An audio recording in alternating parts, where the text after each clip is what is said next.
नमस्कार बच्चों, welcome back to my YouTube channel and light clips. बच्चों, आज का हमारा टॉपिक है नेपोलियन बोनापार्ट। मैंने आपको कहा था कि लेसन के एंड में मैं आपको बताऊंगा नेपोलियन के बारे में, कुछ इन्फॉर्मेशन दूंगा मैं आपको। ओके, तो नेपोलियन बोनापार्ट एक मिलिट्री मैन था, एक आर्मी कमांडर था।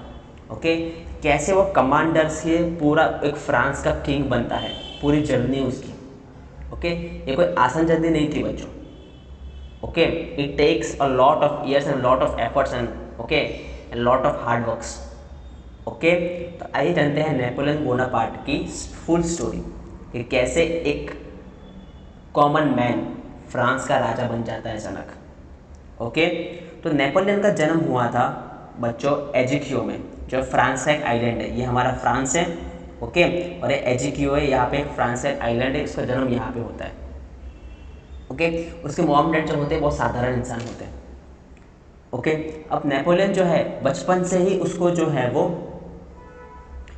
स्कूल के अंदर बचपन से उसको जो है वो किले मतलब फोर्ट्स की जो पहरेदारी होती है। ओके, फोर्ट्स कैसे बनाए जाते हैं, कौन से रास्ते होते हैं। ओके, गुप्त रास्ते। Okay, the hidden roads. Okay, तो वो कैसे निकाले जाए। ओके, कौन से बड़े बड़े फोर्ट से बाहर कैसे निकला जाए, उसको बचपन से ही इन सब चीज़ों का बहुत सारा इंटरेस्ट था। ओके, आर्मी में कैसे जाए। ओके, अलग अलग फाइट्स कैसे लड़े। ओके, तो उसको बचपन से ही ये सब चीज़ों में बहुत सारा इंटरेस्ट था। और बचपन से ही वो नेपोलियन जो था वो बचपन से ही इंट्रोवर्ट था। इंट्रोवर्ट का मतलब है उसको अकेले अकेले रहना बहुत पसंद था। ओके, वो भीड़ भाड़ से एकदम दूर ही रहता था, अकेले रहना, अपना काम करना और फोकस था, फुल तरीके से एकदम फोकस था। ओके, धीरे धीरे नेपोलियन यहाँ पे बड़े होते हैं। ओके, और वहाँ से एजुकेशन वो आता है फ्रांस के अंदर मिलिट्री स्कूल में, उसका नाम होता है military college of brainy. Okay, यहाँ आते हैं, उनका जो है वो फ्रांस की मिलिट्री में जो है वो ट्रेनिंग लेते हैं। ओके, अच्छे से पढ़ाई करते हैं ब्रेनी के अंदर। जैसे ब्रेनी के अंदर आते हैं, उनका भी जो बिहेवियर रहता है वो सेम ही रहता है। वो एकदम इंट्रोवर्ट रहते हैं, अकेले रहना पसंद करते हैं। आसपास के लोग हैं उनका बहुत मजाक उड़ाते हैं। ओके, कि भाई ये हमेशा अकेला रहता है, ये है वो है। उनकी थिंकिंग थोड़ी सी अलग होती है। ओके, वो हर बार कुछ ना कुछ नया करने का सोचते हैं। मिलिट्री में गए तो नए नए वेपन्स को चलाना कैसे है, नई नई तकनीक कैसे सीखनी है। ओके, कैसे दुश्मन को मारना है। ओके, जो नई नई जो चीज़ें थी। ओके, जहाँ मान लो कहीं फोर्ट्स में लेके गए तो कौन से भी कोई फोर्ट से कैसे बाहर निकला जाए, कि उस टाइम पे जो फोर्ट का बहुत सारा इंपॉर्टेंस था बच्चों। ओके, तो कोई भी रास्ते से कैसे बाहर निकला जाए। ओके, कैसे हमेशा जीत हासिल की जाए। तो ये सब की उनकी जो अंदर जो चाहत थी वो बहुत दिलचस्पी थी, बहुत ज़्यादा थी, इंटरेस्ट है वो बहुत ज़्यादा था। ओके, इसलिए वो हमेशा यही सब चीज़ों में है वो पढ़े रहते थे। उनको बाहर की दुनिया में क्या हो रहा है उनको कुछ लेना देना नहीं था। तो यही बात सोच के बाकी लोग जो स्टूडेंट्स थे बाकी मिलिट्री कॉलेज में, उनका बहुत मजाक उड़ाते थे। ओके, लेकिन नेपोलियन को कुछ परवाह नहीं थी, उनको बस सिर्फ फोकस रहना है और अपने गोल तक पहुंचना है। ओके, ऐसे ही करते करते कॉलेज के दिन भी निकल गए और यहाँ पे नेपोलियन की एंट्री होती है फ्रांस आर्मी के अंदर। ओके, जैसे ही फ्रांस आर्मी के अंदर एंट्री होती है, नेपोलियन जो है एक के बाद एक वॉर जो है वो लड़ता है और सारी वॉर जो है वो जीतता है। फिर उसे पोस्ट आर्मी से सोल्जर से एक कमांडर बनता है, लेफ्टिनेंट बनता है, फिर कमांडर बनता है। ओके, तो कमांडर बनते ही उसने जो है वो और लड़ाई करता है। ओके, तो आर्मी के अंदर वो जो है वो सबसे स्पेशल बन जाता है पर्सन। ओके, उसके खुद के बलबूते पे उसने बहुत सारी लड़ाई है वो फ्रांस को जितवाई है। ओके, तो पूरे फ्रांस के अंदर जो है वो नेपोलियन का नाम पूरा छा जाता है कि एक लड़का है, एक सोल्जर है। ओके, उसने हमारे लिए फ्रांस को बचाया है बहुत सारे लोगों से, बहुत सारे एनिमी से, और उसने बहुत सारी लड़ाई भी जितवाई है। ओके, आर्मी में एकदम नंबर 1, बॉडी फुट में एकदम नंबर 1 था। ओके, कैसे लोगों को बहलाया जाए, कैसे बातें की जाए लोगों से। ओके, कैसे फेस टू फेस इंटरेक्शन की जाए। ओके, कैसे यूथ को लड़ा जाए, ये सारी इन्फॉर्मेशन उनके पास थी, नेपोलियन के पास। ओके, तो नेपोलियन जो है वो धीरे धीरे फ्रांस आर्मी के अंदर उभर के आ रहे थे, उनका नाम जो है वो उभर के आ रहा था। ओके, कोई नेपोलियन जैसे कोई बंदा भी है फ्रांस आर्मी के अंदर जो बहुत ताकतवर है। ओके, धीरे धीरे क्या होता है, उस दौरान जब नेपोलियन आर्मी के अंदर वॉर्स अलग अलग देश में वॉर लड़ने जा रहे थे, तो फ्रांस के अंदर क्या हो रहा था कि फ्रांस में जो गवर्नमेंट थी, जो मिडिल क्लास लोगों ने गवर्नमेंट बनाई थी। ओके, मैक्सिमिलियन रॉबेस्पियर को मारने के बाद मिडिल क्लास लोगों ने गवर्नमेंट बनाई थी।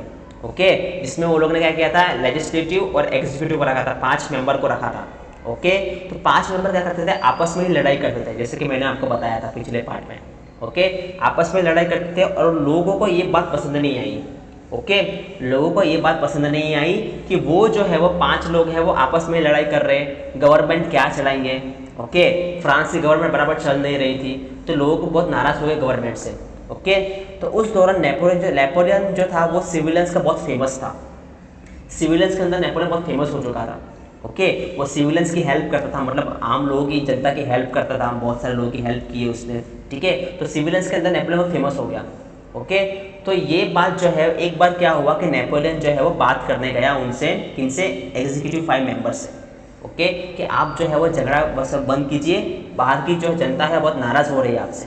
ओके, जैसे ये बात जो है वो 5 मेंबर से नेपोलियन बात करता है, तो वो 5 मेंबर है वो बहुत गुस्सा हो जाता है। तो मामूली सा सोल्जर, तो हमको बोलने आ रहा है कि हम ऐसा करें वैसा करें।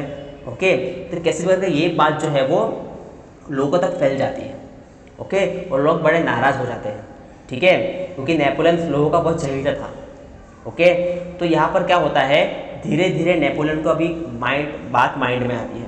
ठीक है, कि अभी अगर फ्रांस को बचाना है, ओके, तो किसी अच्छे आदमी को राजा बनना पड़ेगा, नहीं तो ये 5 लोग जो मिलके हैं फ्रांस को पूरी तरीके से डुबा देंगे। ओके, तो लोगों की राय मानकर, ओके, लोग बोलते हैं कि आप राजा बन जाओ। ठीक है, सारी प्रजा आपसे बहुत खुश है। ओके, आप राजा बन जाओ, हम सब आपको राजा बनाने के लिए तैयार है। ओके, तो इसी तरीके से नेपोलियन जो है वो फ्रांस का राजा बनता है फिर। Okay, the emperor of the France. Okay, Napoleon जो है वो एम्परर तो बन जाता है फ्रांस का, पर उसकी थिंकिंग, उसका माइंड जो रहता है वो सोल्जर का ही रहता है। ओके, कैसे, अब वो फ्रांस का राजा तो बनता है, अब राजा बन गया मतलब फ्रांस के लोगों की सेवा करना, लोगों की सेवा भी करता है, लेकिन उसका माइंड जो है वो क्या सोचता है, आसपास के जितनी भी नेबरिंग कंट्रीज है उसको भी कब्जे में कर लेना। ओके, उसके ऊपर अपना हक जमा लेना। ओके, तो वॉर्स पे वॉर्स लड़ता है।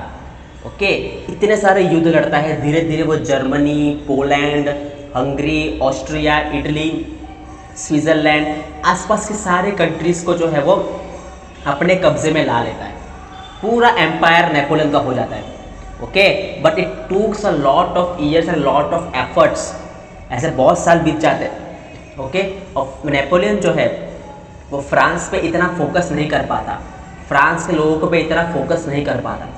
ओके, फ्रांस के लोग थोड़े से नाराज़ हो जाते हैं यहाँ पर कि हमने इसको राजा बनाया, ओके, कि हमारी सेवा करने के बजाय वो जो है अपनी जो है वो चाहत, अपनी जो दिलचस्पी वो मिटा रहा है, एक के बाद एक कंट्री को है वो जब कब्जे में कर रहा है। ओके, और फ्रांस के अंदर क्या हो रहा है उसके तो कुछ लेना देना है ही नहीं। ओके, तो लोगों के अंदर ये थिंकिंग चलने लगी, लोग नाराज़ होने लगे उससे।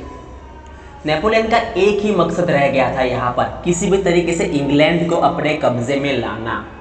ओके, उसने बहुत लड़ाइयाँ लड़ी, बहुत कोशिश की, लेकिन इंग्लैंड को अपने कब्जे में नहीं ले पाया।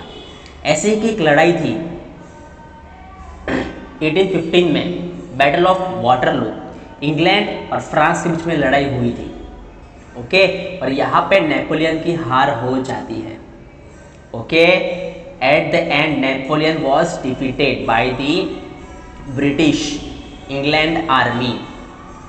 ओके, जैसे ही नेपोलियन यहाँ पे हार जाता है तो ये ब्रिटिश लोग क्या करते हैं, नेपोलियन को जान से नहीं मारते, उसको एकदम दूर एक आइलैंड होता है एल्बा, उस आइलैंड पे नेपोलियन को भेज देते हैं। ओके, इटली के पास में थोड़ा सा दूर एक आइलैंड है एल्बा, वहाँ नेपोलियन को भेज देते हैं। ये उस टाइम पे ब्रिटिश के कब्जे में था, इंग्लैंड के कब्जे में था। ओके, तो एल्बा आइलैंड पे उसको भेज देते हैं। अब वो आइलैंड कैसा था, वहाँ पे ज़्यादा लोग रहते नहीं थे, बहुत कम आबादी थी, बहुत कम आबादी थी। ओके, तो नेपोलियन को बाहर भेज देते हैं, नेपोलियन को जान से नहीं मारते और बोलेंगे तुम्हें अभी से जब तक तुम मरोगे नहीं तब तक तुम्हें वहीं पे रहना है। ओके, अब नेपोलियन भी क्या कर सकता था। ओके, सब कुछ होने के बावजूद भी उसके अंदर चाह नहीं मिटी सब कुछ पाने की। ओके, और वो पूरी दुनिया फतेह करना चाहता था, लेकिन आखिरी में एंड में उसकी जो है वो डिफीट हुआ वो इंग्लैंड से। ओके, अब उसके जो है वो एकदम अलग से अपनी फैमिली से, अपने कंट्री से एकदम अलग दूर रहना पड़ रहा था। ओके, नेपोलियन एकदम अकेला पड़ चुका था। अब अकेला आइलैंड पे करे तो करे क्या, ओके। वहाँ के तो उसने क्या किया, वहाँ के जो कॉमन जो लोग हैं, वहाँ के ट्राइबल लोग हैं आइलैंड के, उन लोगों की हेल्प करना शुरू की, ओके।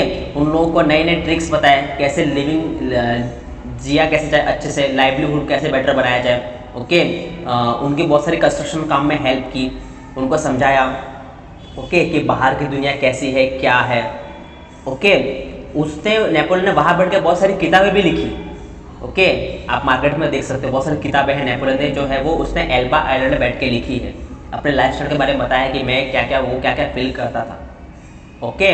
और एट द एंड, ओके, 5 मई 1821, ओके, कितने साल हुए बच्चों, 6 साल। 1851 में वो बैटल हारा था, 1851 में उसको जो है वो वाटरलू में लेके गए, वाटरलू का बैटल हार गया, एल्बा में लेके गए, और 1821 में उसकी मौत हो जाती है 6 साल के बाद, 5 में, ओके। कुछ बीमारी हो जाती है उसको और उसकी मौत हो जाती है वहाँ पर, okay. This was the short story about the Napoleon Bonaparte है, ओके बच्चों, समझ में आया। आई होप आपको ये लेक्चर समझ में आया हो, ठीक है। अगर आपको ये लेक्चर पसंद आया हो प्लीज़ सब्सक्राइब कीजिए और शेयर कीजिए इसको और भी बच्चों के अंदर, ओके बच्चों, समझ में आया। मिलते हैं नेक्स्ट लेसन के ऊपर, ओके। तब तक के लिए टेक केयर।